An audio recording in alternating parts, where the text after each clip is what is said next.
About 700 U.S. soldiers are about to deploy to Peru. If you've been watching the news at all and you've seen the mass protests in Peru, as they are absolutely furious over the U.S.-backed coup that has happened in that country. You say U.S. CIA-backed coup?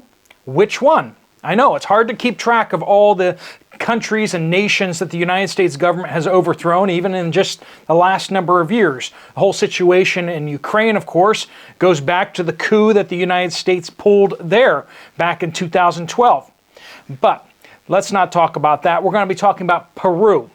In June 2021, the people of Peru, particularly people up in the mountains and the villagers, and they wanted political change in Peru. The corruption had run so deep. And so they voted in President Castillo, a school teacher who had helped with some of the teacher union protests, had zero political experience before this, and he was voted in to be president in Lima, Peru.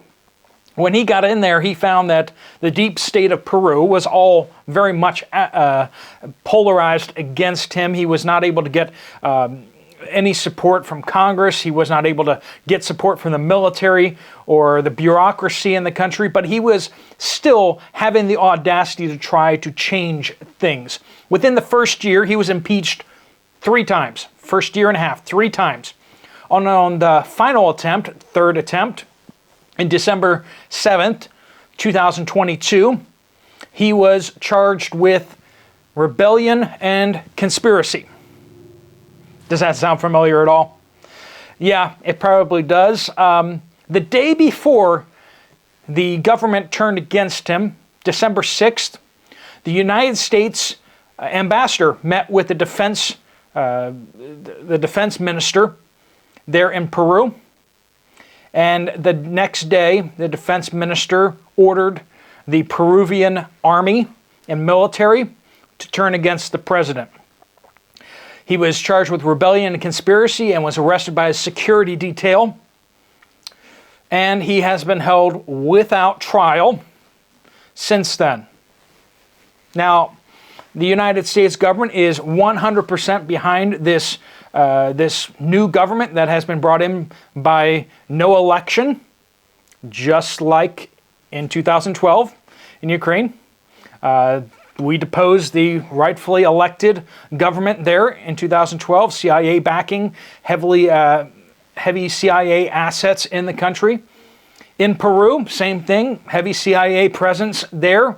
In fact, Biden went so far to actually appoint a CIA veteran as the ambassador, Lisa Kenna. She was an advisor for Mike Pompeo, and she had spent 9 years with the CIA. And you ask, why? Why are we doing all this? Lithium, natural gas, energy, folks. It's all about energy. So, of course, the natural gas from the country goes directly to Europe, so we don't want that to be endangered in any way, shape, or form. Lithium, it is in the golden triangle, the lithium triangle. So it has significant lithium deposits in rock form, which is very valuable for the situation going forward. And the fact is also that that Castillo went up against the international mining conglomerates that are in Peru, strip mining everything. He went up against foreigners coming into the country and stripping the wealth out of the country.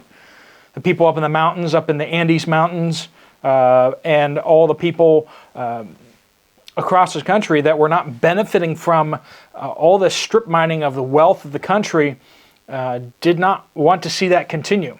Of course, those who do profit from that were behind his ousting.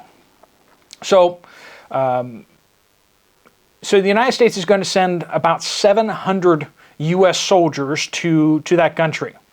Now, when Castillo was arrested and thrown in prison without trial for, rebellion and conspiracy, yeah.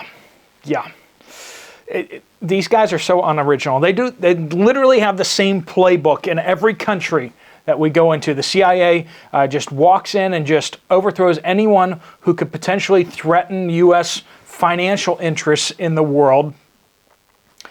And the new coup leader, Boularte, of course, has the full backing of the CIA and of the United States government, hence the 700 troops that will be deployed. The United States is not exactly saying how many troops, but the Mexican government has released that it's going to be about 700. They do not approve of the United States meddling in Peru. Many of the South American countries don't approve of this coup that the United States has led.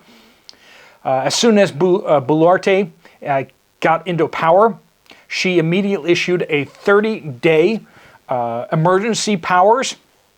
So stripped everyone of their rights of free movement within the country, stripped the rights to assemble, and deployed troops to police the city streets.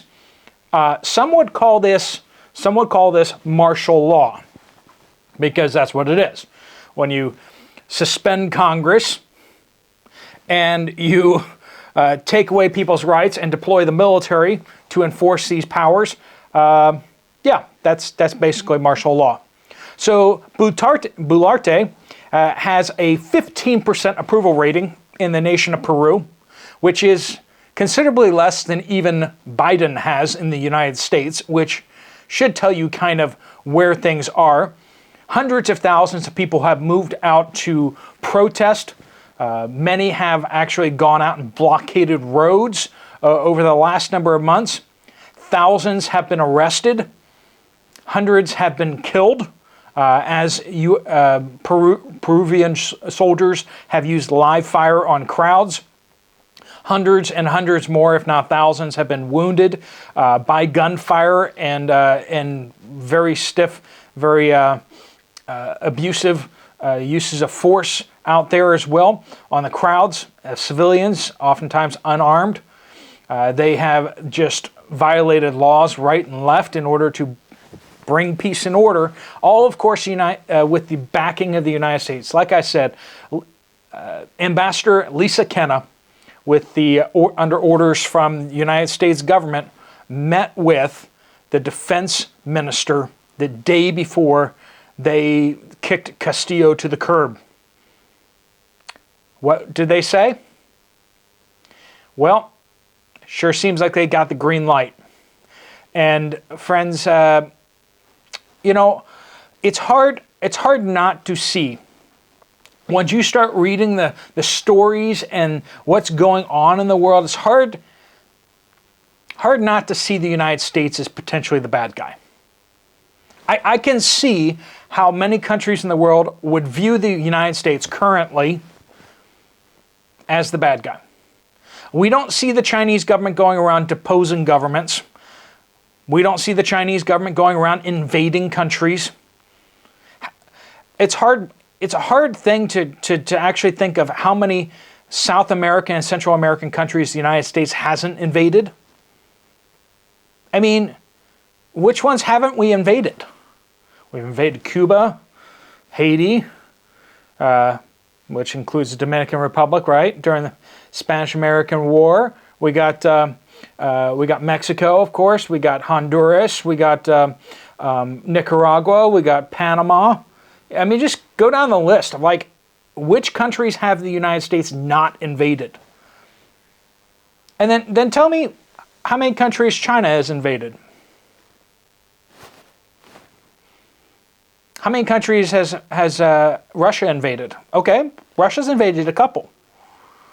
Couple right up against their border, and they've taken regions right up against their border, as they say it, because they've been under grave threat from outside forces who want to put weapons and missile batteries, and they're trying to protect ethnic minorities. You know,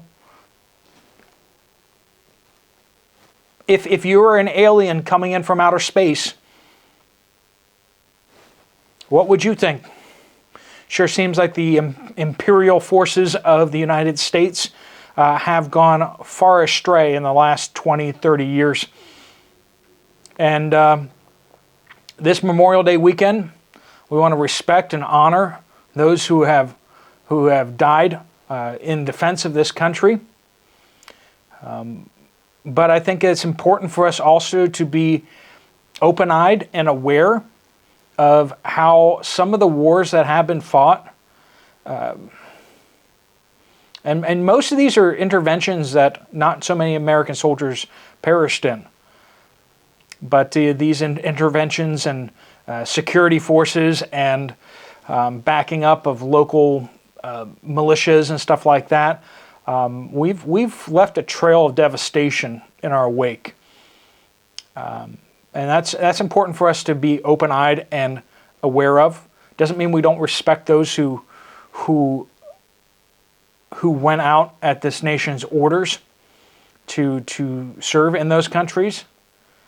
But we need to hold the politicians accountable who want to use military forces everywhere for every reason, and to just project American power in other places.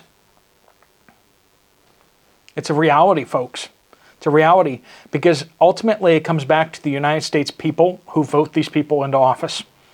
And if we don't hold them accountable, who are sending our young men and women off to fight, sometimes in places like Peru, where do we really have any business being there?